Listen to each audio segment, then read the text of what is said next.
The word that stuck with me wasn't loser. It was the way my son said it. Calm, almost conversational, like he was commenting on the weather. Like it cost him nothing. We were at the dinner table in our old house in Murfreesboro, Tennessee. The same house where I'd taught him to ride a bike in the driveway. The same kitchen where his mother and I had stayed up past midnight wrapping Christmas presents for 15 years straight. He was 31 years old, sitting across from me with a glass of my bourbon in his hand. And he looked me dead in the eye and said, "Dad, honestly, you never figured it out. You just worked." Victor figured it out. Victor was his stepfather, my ex-wife Sandra's new husband, a commercial real estate developer out of Nashville with a BMW and a vacation home on Lake Cumberland. I didn't say anything.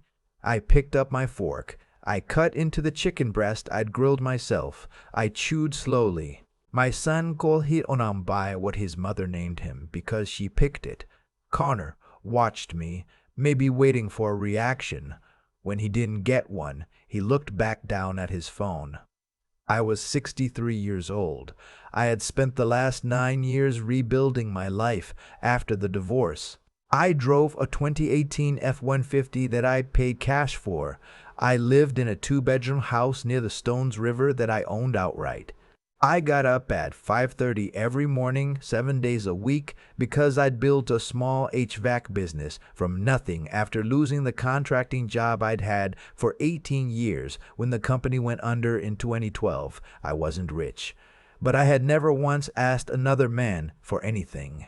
Connor had been living in an apartment on the east side of Nashville, an apartment I paid for, $1,400 a month, utilities included, because he'd been between jobs for almost 7 months, and I didn't want him struggling while he figured out his next move, as he kept putting it. I'd also been covering his truck payment, a Toyota Tundra I'd co-signed 2 years earlier when his credit was shot, and his health insurance through my business plan. Because he'd aged off his mother's coverage, and Sandra had apparently forgotten to mention that Victor's plan didn't extend to stepchildren over 26, I paid for all of it, quietly, without complaint, because that's what I understood a father to do. So when he sat there at my table, eating food I'd cooked, drinking whiskey I'd bought, and told me I'd never figured it out, I didn't say a word. I just made a note of it. Connor hadn't always been like this. Or maybe he had, and I just hadn't seen it.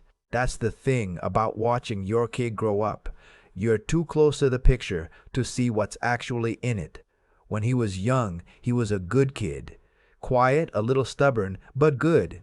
He played baseball through high school, got decent grades, went to Middle Tennessee State on a partial scholarship I supplemented with money I had been saving since he was born. He graduated in 4 years, which I was proud of. Got a job in sales at a medical device company in Brentwood. Seemed like he was moving. Then Sandra left me. She didn't leave me for Victor. I want to be clear about that, because I've told this story enough times to know how it sounds if you don't say it out loud. She left me because she said she'd been unhappy for years, and I hadn't paid enough attention to notice. Maybe that's true. I worked long hours. I was tired a lot. I wasn't always present. I'm not going to pretend I was a perfect husband, but I was a good father. I showed up. I paid for things. I drove to games and school events and sat in folding chairs in gymnasiums when I could barely keep my eyes open after a 12-hour shift. I was there. Victor came into the picture about 2 years after the divorce. Sandra met him at some charity auction she'd started attending. She'd gotten into a different social circle after we split, which I had no problem with. Victor was smooth. I'll give him that. Tan, silver-haired, always in a sport coat at the right events. He made Connor feel like he'd stepped into a different world. started taking him to Titans games in a suite, inviting him on fishing trips to Florida, introducing him to people who wore expensive watches and talked about passive income. I watched it happen, and I kept my mouth shut because Connor was an adult. And I figured a man who raised a decent kid didn't need to compete with a man who'd shown up when the hard work was already done. What I didn't account for was how easy it is to fall in love with someone else's money when you've been slowly told, by nothing and no one in particular, just by the general drift of things, that your own father's way of living isn't enough. The dinner where he said it wasn't the first time I'd felt the shift. There had been other moments, small ones. The Christmas 2 years before, when he'd opened the gift I gave him, a nice DeWalt drill set, because he'd mentioned fixing up his apartment, and glanced at it the way you glance at something you're already thinking about donating. Victor had given him a weekend trip to Vegas. I heard about it in passing. The birthday dinner a year later, when he spent 20 minutes at the table telling me about the investment opportunity Victor had connected him with, some multifamily property syndication deal in East Nashville, and when I asked a few careful questions about the risk structure, he'd sighed like I'd asked him to explain algebra. "Dad, Victor says the numbers work. He does this for a living." As if I had spent 3 decades building things and knew nothing about how money moves. But the dinner in Murfreesboro was different, because that night it wasn't a sigh or an eye roll. It was said out loud, clearly, with no apology attached. "You never figured it out. Victor figured it out." I lay awake that night in the quiet of my house, listening to the ceiling fan turn. 63 years old. I'd buried my own father at 58 and watched him go without ever once asking his kids for anything. I'd put in the kind of work that didn't make headlines, didn't generate passive income, didn't get you invited to charity auctions. I'd just shown up every single day and made sure the people I loved were taken care of. I thought about Connor at 31, sitting in an apartment I was paying for, telling me I hadn't figured it out. I thought, he's right about one thing. I haven't figured it out. I haven't figured out why I'm still writing that check. I fell asleep around 2 in the morning. When I woke up, I knew what I was going to do. I didn't make any calls that day. I didn't send any emails. I went to work at 6, drove out to a job site in Smyrna, where my crew was replacing ductwork in a commercial building, and I thought through the whole thing clearly and without emotion, the way I would think through a job estimate. The apartment lease was in my name. I'd taken it on that way because Connor's rental history was thin and the property management company wanted a guarantor. I was paying months a month at that point. We'd rolled over from the original 12-month term. That meant I could give 30 days notice anytime I wanted. The truck was co-signed, but the primary borrower was Connor. If I withdrew from the co-sign, which you can't always do cleanly mid-loan, I knew that I couldn't force him off the loan, but I could stop making the monthly contribution I'd been sending him to cover the payment. That was just a personal transfer. I could stop that with one less Zelle transaction. The health insurance was the most complicated piece. He was on my business plan as a dependent contractor, which was a classification that had always been a stretch legally, and I'd carried it anyway because I didn't want him uninsured. I'd need to give him 60 days notice of coverage termination under the plan's rules. I made a note to check the exact language. I didn't do any of this out of anger. I want to be clear about that. Anger is loud. What I felt was more like clarity. The kind that comes when you've been staring at a budget line item for months, telling yourself it makes sense, and then one day you look at it and it just doesn't anymore.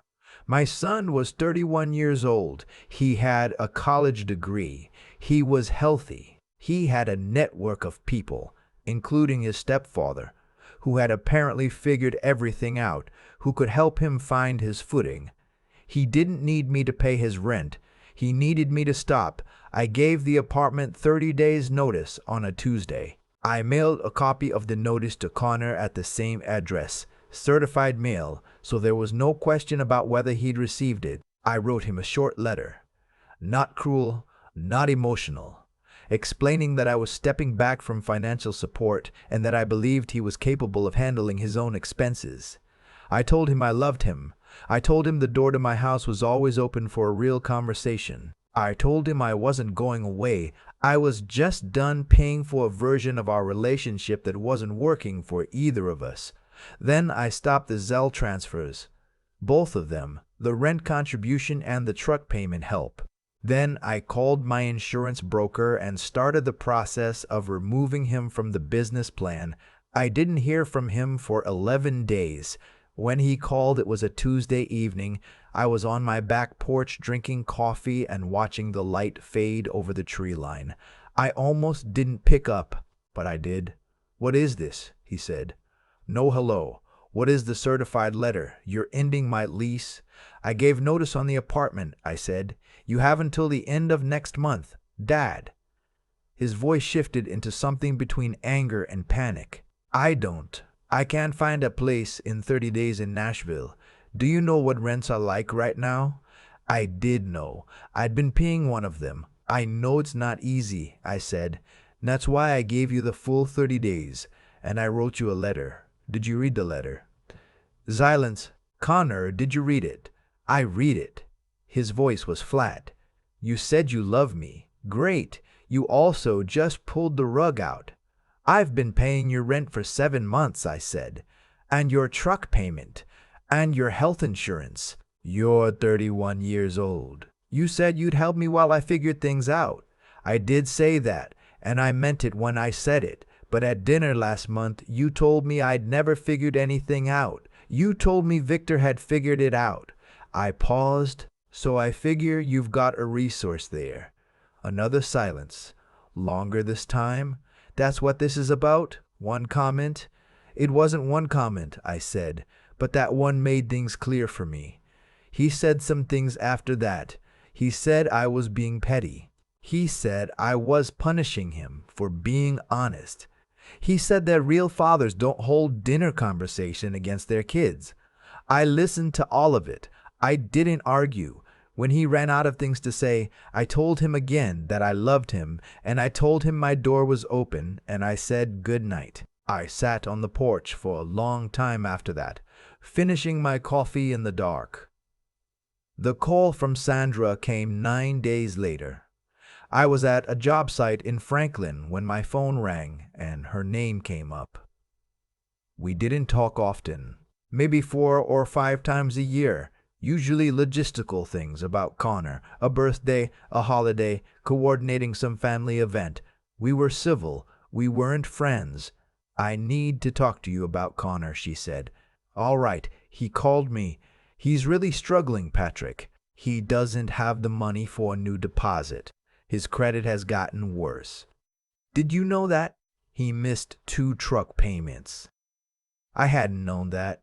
But I also wasn't entirely surprised. I'd been sending him money for the truck. Whether it had been going toward the truck was apparently a different question. "Sandra," I said, "Connor is 31. I know how old he is. Then you know this is something he can work through.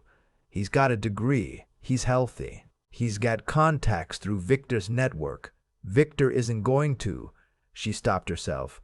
"Victor has his own kids, Patrick. He's not going to step in and pay Connor's rent." I let that sit there for a second. "That's interesting," I said, because Connor seemed to think Victor had everything figured out. She didn't say anything. "I've been carrying Connor's basic living expenses for 7 months," I said.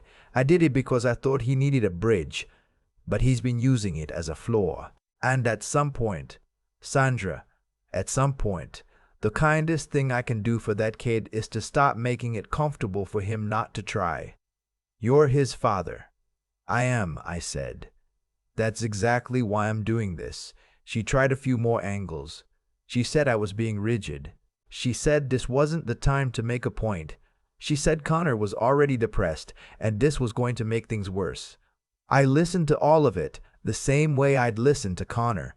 When she finished, I told her I hope he'd land somewhere good, and I meant it.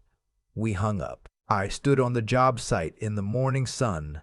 the sounds of sheet metal and power tools around me, and I felt something I hadn't expected to feel. Not satisfaction, exactly. Not triumph. Just relief. The specific relief of putting down something heavy that you'd been carrying so long you'd stop noticing the weight. A month passed, then another.